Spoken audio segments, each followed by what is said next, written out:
Welcome back to Flashpoint. Joining us now, Charlotte City Council members Julie Eisel and Ed Driggs. Thank you both for coming on. We appreciate it.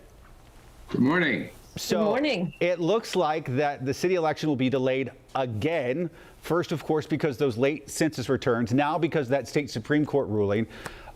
Julie, I know you've said that you're not running, so I guess this means that you're going to be in office 6 months beyond what you originally were supposed to do. Ed, I know you are running, so I want to know, is this just an example of bad timing, the confluence of several factors beyond our control, or is this a bigger problem? Is our system, when I say system, I do mean that very broadly, is it somewhat broken, and should people and taxpayers expect a slightly more in tune, effective way of handling our elections? Ed, I'll begin with you.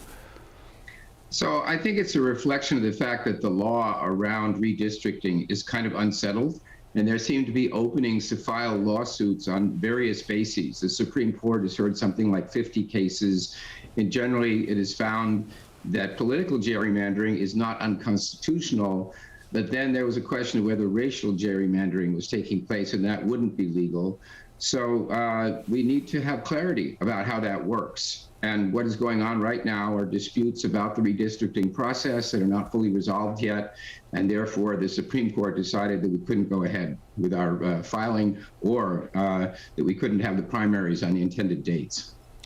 Julia, how do you look at this? Is this just bad timing between, like I said, the first reason, of course, the census data was delayed, and you can't really have elections when you don't know what the districts are going to be. Now, for a separate reason, but is this a bigger problem? Should folks at home be annoyed by this? I think it is pretty annoying. And to be clear, we at the local level have nothing to do with these decisions, but they do impact us. We'd anticipated the primaries in March and then a general election for city council in April. And so we adjusted our budget approval, knowing that you can't work all year on a budget and then have a new council who doesn't understand it vote on it, or newly elected people. So now we're going to have to go back and look at it again and make sure that we can still keep the budget process going, but also the Unified Development Ordinance and the policy making, the policy map. So we have a lot of big things on our agenda, and we always do, but they always get timed around elections so that the workload is kind of, a lot of that is done before people start campaigning. I want to talk about transit. It's something we've talked about almost every episode of Flashpoint for the last probably 2 months. Last week, Vice President Kamala Harris and Secretary of Transportation Pete Buttigieg were here in Charlotte. They're here to tout that $1 trillion infrastructure bill and use the Queen City sort of as an example of ways to move transportation efforts forward. I know there was a great article I read, it might have been in the Washington Post, but it was about the fact that there are mayors and city council members across the country fighting for FaceTime with these folks after this infrastructure bill was passed, because let's be honest, they all want their cut of it. Julie, I'll begin with you. Is this an important first step in getting all this, that you were on the show probably a month ago talking about all these transit issues, having them here, was that an important first step to getting these projects off the ground? Sure. I mean, it shows that they're aware of what's going on in Charlotte, in particular with things like electric vehicles and what we're doing in that area. But they're very much aware of the projects we have going on. I think, to be fair, the mayor has done a really good job at keeping Charlotte in the eye of the federal officials to let them know what we're doing and what we've been working on. And frankly, all of our transit plans really are contingent upon having a federal participation. Ed, I know you probably don't agree much with Kamala Harris or Pete Buttigieg from a political standpoint, but strictly for a local issue like transit and getting some of these projects off the ground, was it good to see? Clearly, it's beneficial. We are relying heavily on federal funding. I was struck by the fact that they indicated that there was $910 million in there for public transit for the state of North Carolina. Yeah. And in fact, it looks like about a total of $8.8 billion in the entire act for North Carolina for roads, transit, and that we need a lot more than that. Yeah. So I'm still concerned about how we close the gap in terms of funding the plan that we have for transportation and transit. We should also say, the state leaders up in Raleigh are going to be a part of this as well. Julie, you and I talked about this last time you were on, but do you feel like we are, by we, I say you guys, the Charlotte leaders, do you feel like you are in a better place at all with being on the same page as some of the Republicans in Raleigh? I can't really speak to that right now because we're still really working at the regional level. And right now, we have to make sure that there is a regional plan and that the regional stakeholders are identified and we know where they stand and what the plan is going to pay for and how it's sequenced and whatnot.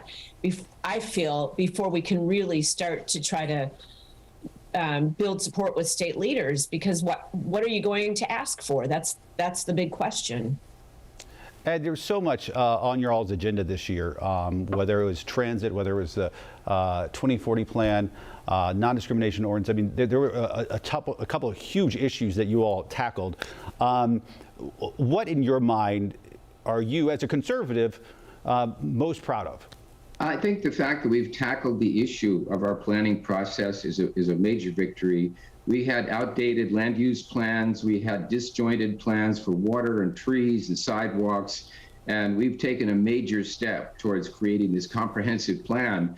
I'm not in complete agreement with all the provisions of the plan, but I think the work we're doing is really historic. And we also do need to have a transportation plan. Once again, I have concerns about funding there and about getting the state to align with us in terms of what we're trying to accomplish. But there's no question that these things that we've tackled, needed to be tackled, weren't being addressed during my first 8 years on council, or 6. And I think that's a major success. Julie, how about you? Oh, I completely agree with Ed. I think the hardest thing has been trying to, as Ed said, do something we haven't done in a long time, which is build this comprehensive vision plan.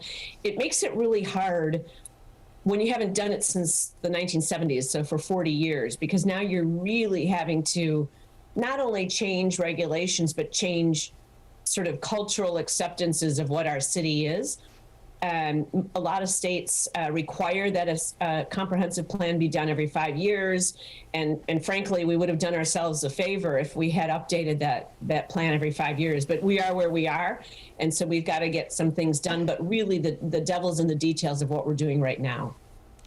Julie, you wrote an op-ed in the Observer a few weeks ago talking about some of this stuff, the things you're most proud of since as we said, you're not running. But you also said your biggest regret was that we have as a council often not worked cohesively to have a greater impact in the community.